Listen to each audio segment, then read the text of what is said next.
तिळगुळ घ्या, गोड गोड बोला. माझे तिळगुळ सांडू नका, माझ्यासोबत भांडू नका. मकर संक्रांत येते आणि अजून तुम्ही लाडू नाही बनवले. चला मग बनवूया.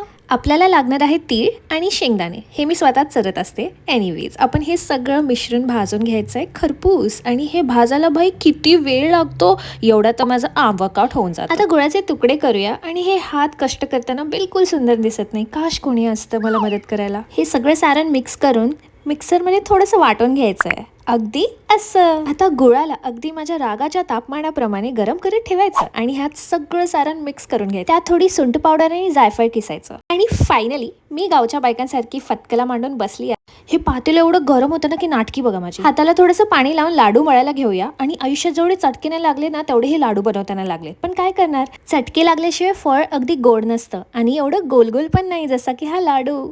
छणा, लाडू तयार आहेत. आता मी चाखून बघते. आहा, लाडू इतका टेस्टी झाला ना. तुम्ही पण करून बघा आणि हॅपी मकर संक्रांती.